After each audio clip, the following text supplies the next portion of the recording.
Friends and welcome to ADP exam cracker.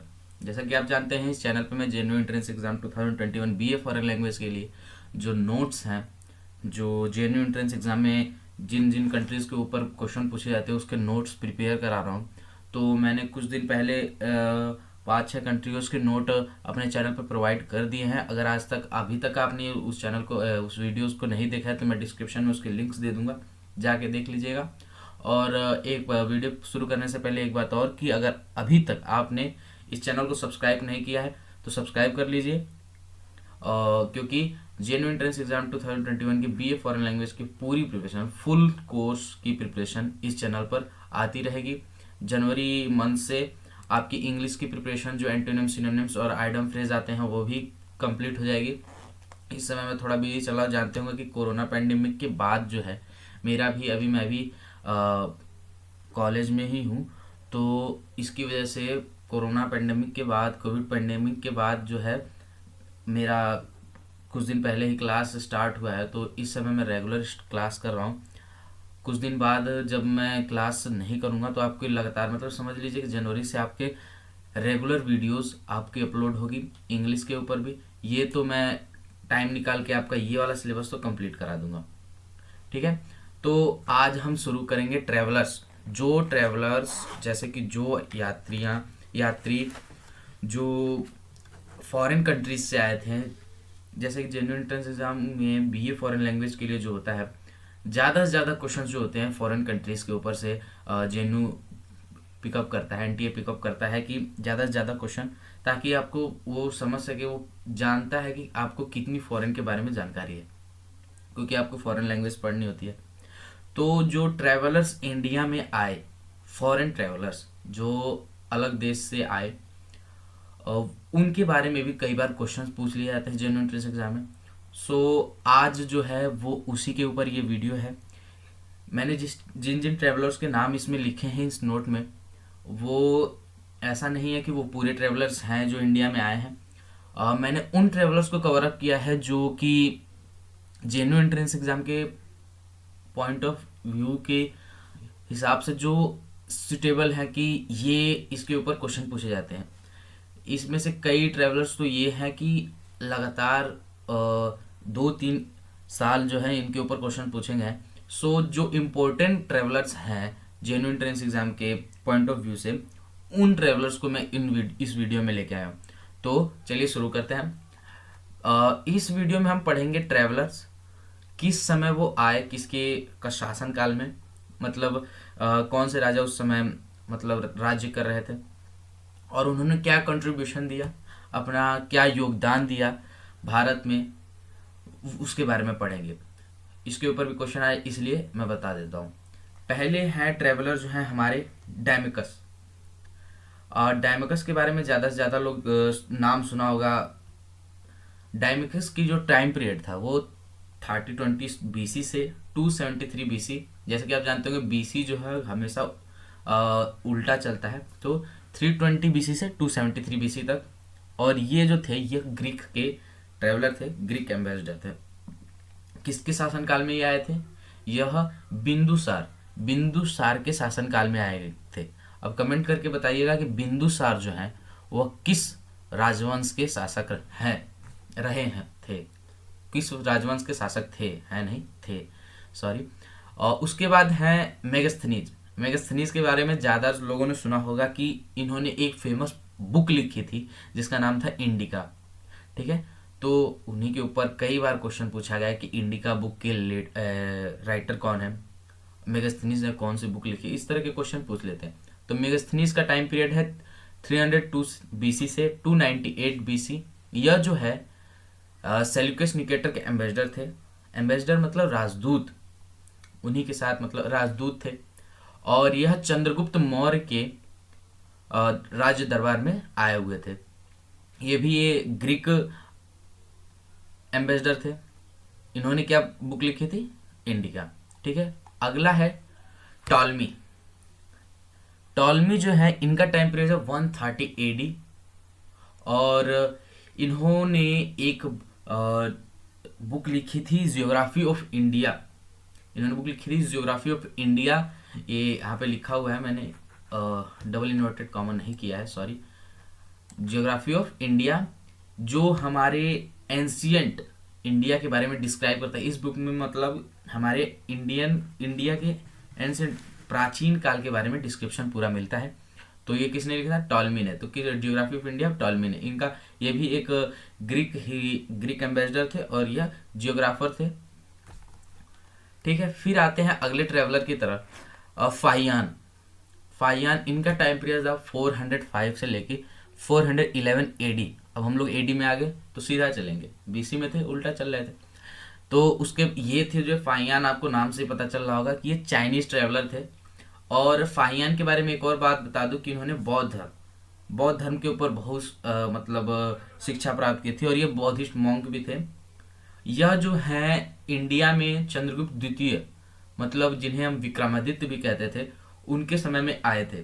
और इनका काम क्या क्या, कई काम किए थे, लेकिन जो इनके इम्पोर्टेंट काम है जिनके ऊपर क्वेश्चन आते हैं कि यह जो है बुद्ध के जो बर्थ प्लेस है लुम्बिनी, वहाँ पे गए थे। और उन्होंने जो है अपना जो ये ट्रेवलॉग जो लिखा है मैंने, ट्रेवलॉग मतलब होता है जैसे कि आप लोग यूट्यूब पे देखते होंगे कि ब्लॉग्स बनाते हैं, तो ट्रैवल की ब्लॉग मतलब पूरी अपनी यात्रा वृतांत कहा जाए, चाहे यात्रा वृतांत, पूरी यात्रा की जो कहानी है, मतलब यात्रा करते हुए जो भी कहानी है, सब इन्होंने बुद्धिस्ट के बारे में जो पूरी जो पढ़ी, जो देखी, वो जो है इन्होंने लिख दी फो क्यो की में। तो फाहियान ने कौन सी बुक लिखी है? फो क्यो की, जिसमें इन्होंने बुद्धिस्ट किंगडम के सारे रिकॉर्ड और यात्रा वृत्तांत, मतलब या कहा जाए कि यात्रा जो इन्होंने पूरी की बुद्ध, तो वो इस पुस्तक में लिख दी इन्होंने। अगले ट्रेवलर हैं हमारे ह्वेनसांग। ह्वेनसांग का टाइम पीरियड है 630 से 645 एडी। और यह जो है हर्षवर्धन के समय में, हर्षवर्धन के टाइम पीरियड में इंडिया में आए थे और इन्होंने बुक लिखी थी सी यू की। और इसमें जो है पश्चिमी विश्व, पश्चिम के जो वर्ड हैं, वेस्टर्न वर्ड जो है, उसके बारे में पूरा रिकॉर्ड इनके बुक में है। और ये भी चाइनीज ही थे और ये भी बुद्धिस्ट मॉन्क थे। नाम से आपको पता चल रहा होगा, ह्वेनसांग चाइनीज थे।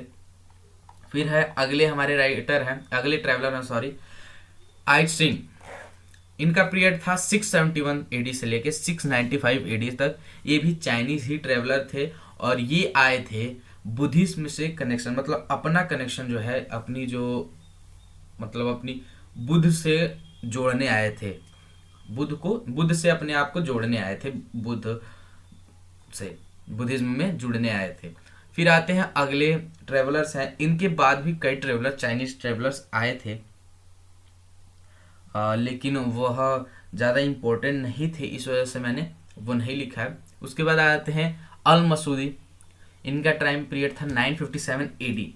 यह अरब के ट्रेवलर थे और इन्होंने एक बहुत ही बड़ा given an extensive account of India in his work Muruj ul Zahab. इन्होंने अपनी बुक में मुरुज उल जहाब में इंडिया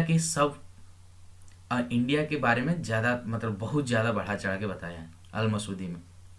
ठीक है, एंशियंट प्राचीन जो इतिहास है वह इन्हीं पुस्तकों, जैसे कि इन ट्रेवलर्स की बुक्स हैं, उन्हीं को पढ़ के अब सिंधु सभ्यता किसी ने पूर्ण रूप से जानी नहीं होगी, लेकिन कई बुक्स लिख दी गई होंगी उनके ऊपर, ट्रेवलर्स ने कभी बुक लिख दी होंगी, उसी की वजह से प्राचीन जो इतिहास है वह पढ़ा जाता है।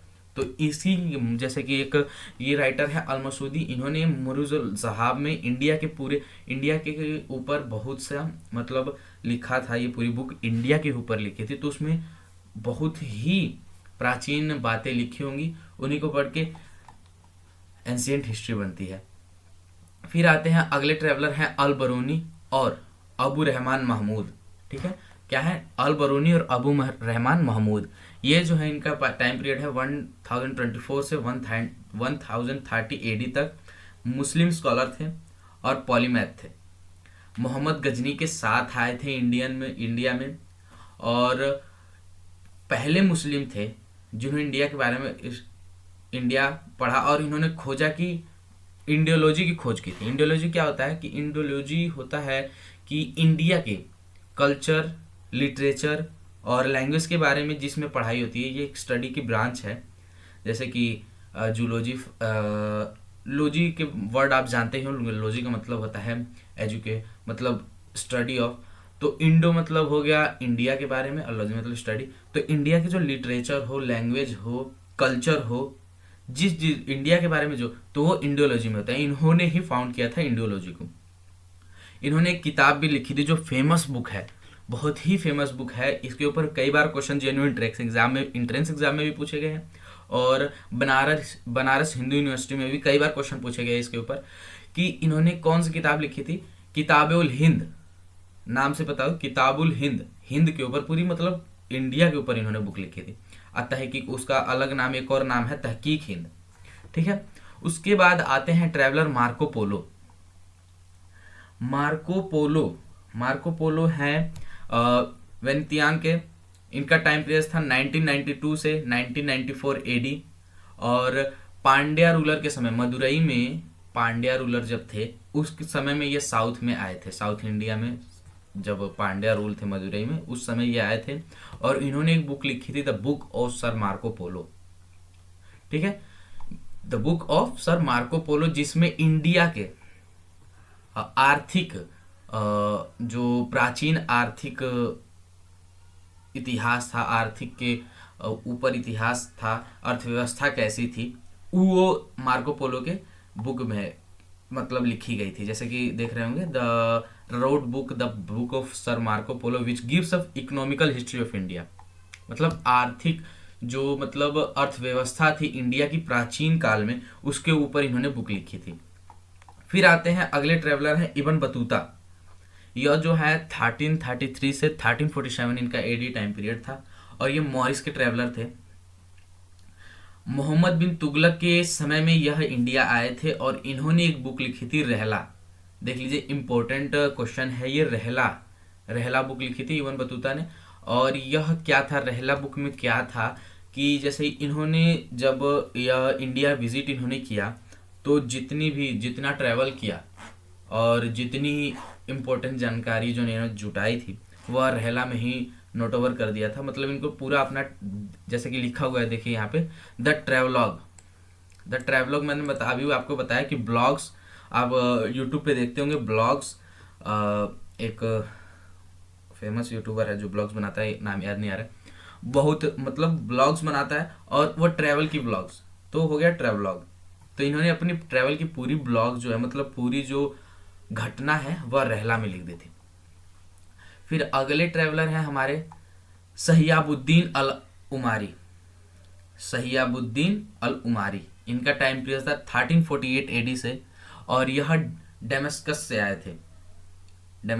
आए थे। और इन्होंने एक बहुत ही उज्जवल, जैसे he gives a vivid account of India, vivid मतलब होता है मतलब प्रकाशित, मतलब बहुत ही वो जिसमें से ज्ञान मतलब प्राप्त हो, ज़्यादा से ज़्यादा ज्ञान प्राप्त हो, समझ लीजिए इस बुक में ज़्यादा से ज़्यादा इंडिया के बारे में मिलता है। वह लिखा था इन्होंने मसालिक अलबसर फी मामालिक अल अमसर।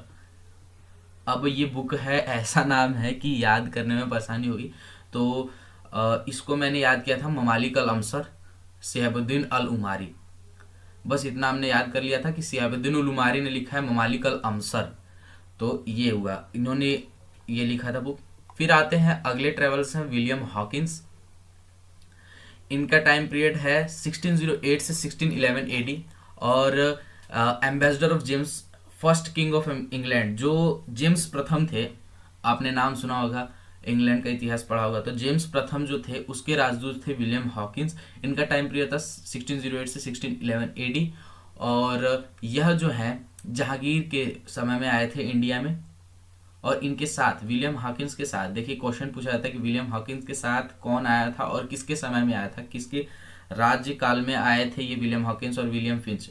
जो मैंने बता दिया आपको कि विलियम हॉकिंस के साथ विलियम फिंच ही आए थे, जहांगीर के समय में आए थे। यह इसके ऊपर ये भी क्वेश्चन पूछा गया, तो विलियम हॉकिंस किसके राजदूत थे, तो ये भी याद रखिएगा, जेम्स प्रथम जो जेम्स फर्स्ट किंग था, इंग्लैंड का किंग था ये, उसके राजदूत थे। फिर है अगले ट्रेवलर है थॉमस रॉ। इनका टाइम पीरियड है 1615 से 1619 एडी। ये भी जेम्स फर्स्ट के एम्बेसडर थे, मतलब राजदूत थे। James first king of England था उस समय, और ये भी जहांगीर के समय में ही इंडिया आए थे। फिर है अब मैंने इसके बाद आपको वास्को डिगामा बता दिया, लेकिन जो है ये बहुत ही ट्रेवलर्स आए हुए हैं, लेकिन जो इम्पोर्टेंट ट्रेवलर्स हैं उसके ऊपर ही ये वीडियो गई है। सो आप इस वीडियो को देख लीजिएगा, और अगर किसी ट्रेवलर्स के ऊपर अगर ज़्यादा से ज़्यादा क्वेश्चन अगर पूछा होगा तो मैं वो एमसीक्यू वाले जो वीडियोस बनाऊंगा उसमें कवर अप कर लूँगा। लेकिन ये जो है ट्रेवलर्स की ये सीरीज इंपॉर्टेंट है, इसमें जो ट्रेवलर्स हैं उसी के ऊपर क्वेश्चन आते हैं, अलग से ज़्यादा क्वेश्चन नहीं आते। लेकिन ट्रेवलर्स तो बहुत आए हुए हैं, हम बहुत ज़्यादा ट्रेवलर्स इंडिया में आए हुए हैं, लेकिन जो मैंने बताया है वही इंपॉर्टेंट है, इससे ज़्यादा पढ़ने की जरूरत नहीं है। और जो इंपॉर्टेंट होगा मैं एमसीक्यू वाले सीरीज में बता दूंगा।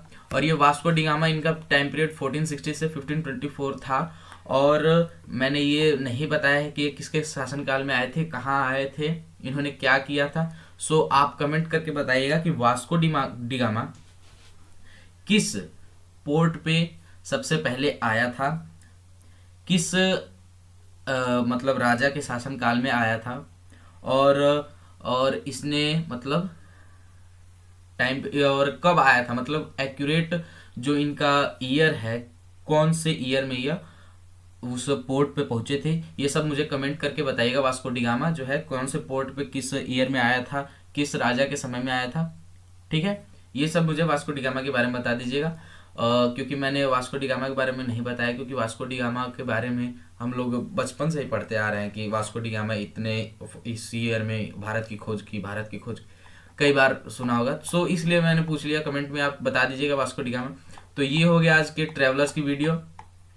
और इसके बाद मैं जापान के ऊपर जो इम्पोर्टेंट क्वेश्चन है, जैसे कि जापान, फ्रांस, ये जो सब कंट्रीज़ हैं इनके ऊपर जो है ज़्यादा से ज़्यादा क्वेश्चन पूछे जाते हैं, क्योंकि आप इस कॉलेज में इस क्लस्टर के ऊपर इस लैंग्वेज के ऊपर क्लस्टर पाते हैं, मिलता है। इस वजह से जो लैंग्वेज मिलता है आपको, उस कंट्री से ज़्यादा इम्पोर्टेंट क्वेश्चन पूछे जाते हैं। जैसे कि आप जापानीज लैंग्वेज अगर चाहते हैं पढ़ना, तो जापान के ऊपर पहले तो क्लस्टर वाइज पेपर होते थे, लेकिन अब जो है एक ही में बना दिया है। सो किसी भी कंट्री से क्वेश्चन पूछ सकता है। लेकिन जो इम्पोर्टेंट कंट्रीज है, फ्रांस, जापान, और आपका हो गया यूके, यूनाइटेड किंगडम, इन सब के ऊपर जो है बहुत ही बड़े बड़े नोट हैं। सो इसके बाद में जापान वाली वीडियो लेके आऊँगा, जापान कंट्री के ऊपर। और ये आज ट्रैवलर की वीडियो होगी। अगर आज अभी तक आपने चैनल को सब्सक्राइब नहीं किया है तो सब्सक्राइब कर दीजिएगा, और जुड़े रहिए हमारे चैनल के साथ। हम आपको genuine entrance exam foreign language, BA foreign language की पूरी प्रिपरेशन एंट्रेंस एग्जाम से पहले करा देंगे। Thank you for watching.